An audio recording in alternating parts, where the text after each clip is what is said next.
Assalamualaikum warahmatullahi wabarakatuh. Selamat sore semuanya. Salam sejahtera, semoga sehat selalu. Terima kasih kepada Bapak Muhammad Abdul Aziz SEMM selaku dosen pengampu dan teman-teman lainnya yang berbahagia. Perkenalkan, saya Mia Pulsaadah dari kelompok 11. Dalam kesempatan kali ini saya sebagai moderator yang dimana akan memandu jalannya presentasi ini mengenai masyarakat madani. Sebelumnya, saya izin memperkenalkan rekan-rekan saya dari kelompok 11. Yang pertama yaitu ada Azmi Nabila, yang kedua yaitu ada Dewi Putri Apriliani, lalu yang ketiga yaitu ada Kahfi Rizkia Sugiana, kemudian yang keempat ada Irma Yanti, dan yang kelima yaitu saya sendiri, dan yang terakhir yaitu ada Tiara Ramdhani. Untuk mempersingkat waktu, mari kita mulai presentasi ini dengan materi yang pertama disampaikan oleh saya sendiri, kemudian materi kedua dan ketiga akan disampaikan oleh saudari Irma Yanti, kemudian materi keempat akan disampaikan oleh saudari Tiara Ramdhani, kemudian materi yang kelima akan disampaikan oleh saudara Kahfi Rizkia Sugiana, kemudian materi yang keenam akan disampaikan oleh saudari Dewi Putri Apriliani, dan untuk materi yang terakhir akan disampaikan oleh saudari Azmi Nabilah. Kepada rekan-rekan semuanya saya mempersilahkan.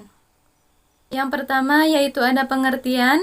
Masyarakat madani adalah sistem sosial yang subur berdasarkan prinsip moral yang menjamin keseimbangan antara kebebasan individu untuk stabilitas masyarakat. Inisiatif individu dan masyarakat akan berpikir seni pelaksanaan pemerintahan oleh hukum dan tidak nafsu atau keinginan individu. Pengertian lain dari masyarakat madani adalah masyarakat yang beradab, menjunjung tinggi nilai-nilai kemanusiaan, yang maju dalam penguasaan ilmu pengetahuan dan teknologi. Selanjutnya yaitu latar belakang terjadinya masyarakat madani. Yang pertama, adanya penguasa politik yang cenderung mendominasikan atau menguasai masyarakat dalam segala bidang agar patuh dan taat kepada penguasa. Tidak adanya keseimbangan dan pembagian yang proporsional terhadap hak dan kewajiban setiap warga negara yang menyangkut aspek kehidupan. Adanya monopoli dan pemusatan salah satu aspek kehidupan pada satu kelompok masyarakat, karena secara esensial masyarakat memiliki hak yang sama dalam memperoleh kebijakan-kebijakan yang ditetapkan oleh pemerintah. Yang kedua, adanya usaha untuk membatasi ruang gerak dari masyarakat dalam kehidupan politik.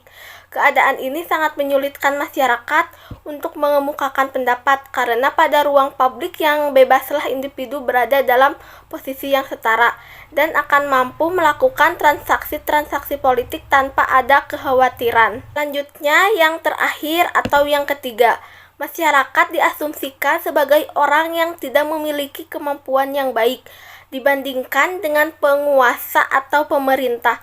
Warga negara tidak mempunyai kebebasan penuh untuk melaksanakan aktivitasnya, sementara demokratis merupakan satu entitas yang menjadi penegak wacana masyarakat madani dalam menjalankan kehidupan, termasuk dalam berinteraksi dengan lingkungannya sendiri.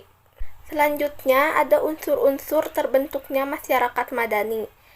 Yang pertama yaitu ada ruang publik yang bebas. Ruang publik yang diartikan sebagai wilayah di mana masyarakat sebagai warga negara memiliki akses penuh terhadap setiap kegiatan publik.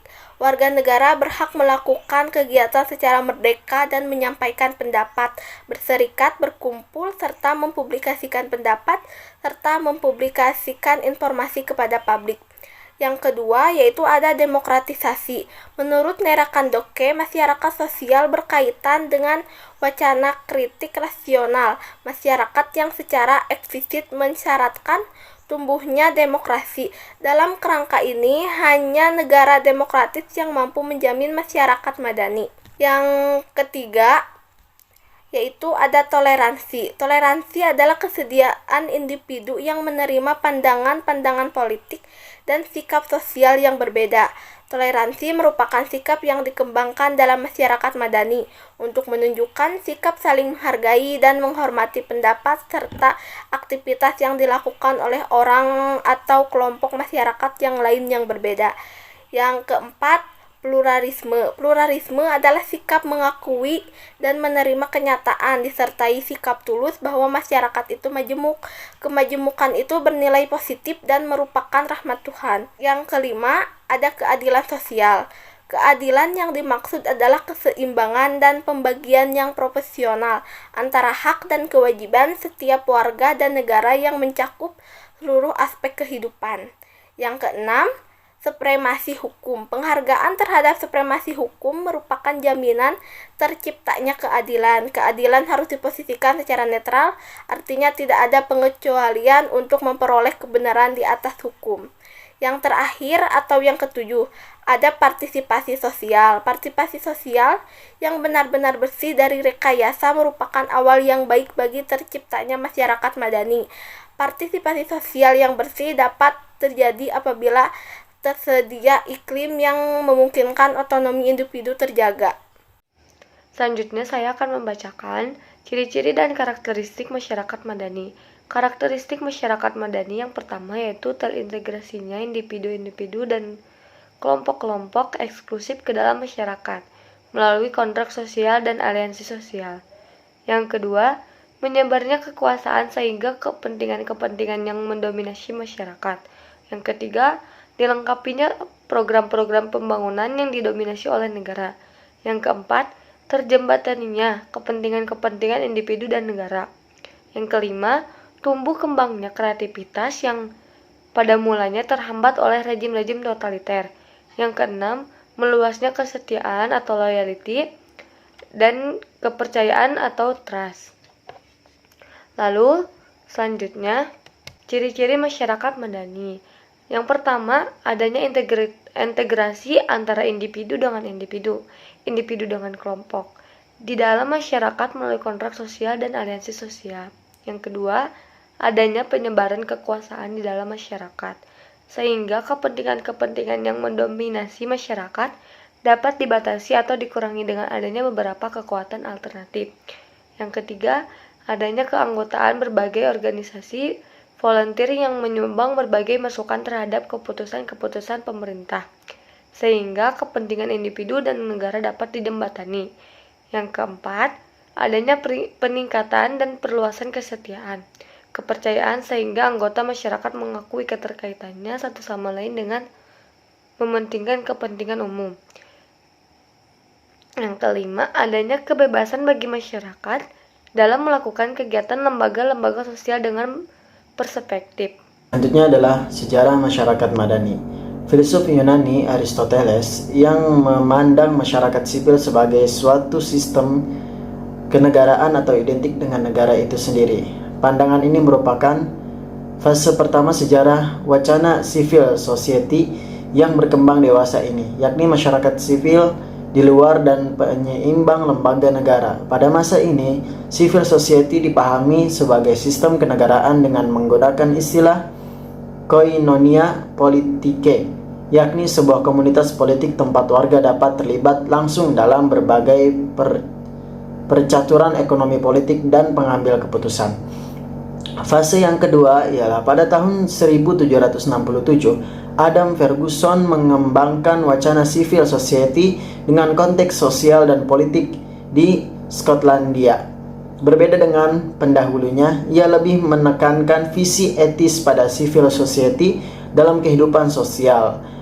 Pemahaman ini lahir tidak lepas dari pengaruh revolusi industri dan kapitalisme yang melahirkan ketimpangan sosial yang mencolok. Fase yang ketiga, berbeda dengan pendahulunya pada tahun 1792, Thomas Paine memaknai wacana civil society sebagai suatu yang berlawanan dengan lembaga negara. Bahkan ia dianggap sebagai antitesis negara. Bersandar pada paradigma ini, peran negara sudah saatnya dibatasi. Menurut pandangan ini, negara tidak lain hanyalah keniscayaan buruk belaka. Konsep negara yang absah menurut pemikiran ini adalah perwujudan dari delegasi kekuasaan yang diberikan oleh masyarakat demi terciptanya kesejahteraan bersama. Fase yang keempat ialah wacana civil society, selanjutnya dikembangkan oleh G.W.F. Hegel 1770 sampai 1831 Masehi, Karl Marx 1818 sampai 1883 Masehi, dan Antonio Gramsci 1891-1837 Masehi. Dalam pandangan ketiganya, civil society merupakan elemen ideologis kelas dominan. Pemahaman ini adalah reaksi atau pandangan Paine. Hegel memandang civil society sebagai kelompok subordinatif terhadap negara. Pandangan ini menurut pakar politik Indonesia Rias Rashid erat kaitannya dengan perkembangan sosial masyarakat borjuasi Eropa yang pertumbuhannya ditandai oleh pejuang melepaskan diri dari cengkraman dominasi negara. Fase yang terakhir adalah fase yang kelima, wacana civil society sebagai reaksi terhadap mazhab Hegelian yang dikembangkan oleh Alexis dengan Tocqueville 1805-1859. Bersumber dari pengalamannya mengamati budaya demokrasi Amerika, ia memandang civil society sebagai kelompok penyeimbang kekuatan negara. Menurutnya, kekuatan politik dan masyarakat sipil merupakan kekuatan utama yang menjadikan demokrasi Amerika mempunyai daya tahan yang kuat. Syarat menjadi masyarakat madani: 1. Kualitas sumber daya lebih tinggi. 2. Memiliki kemampuan memenuhi kebutuhan pokok. 3. Bisa mengendalikan sumber-sumber pembiayaan dalam negeri. 4. Memiliki kemampuan ekonomi, sistem politik, sosial, budaya, pertahanan, keamanan, dan dinamis serta berwawasan global.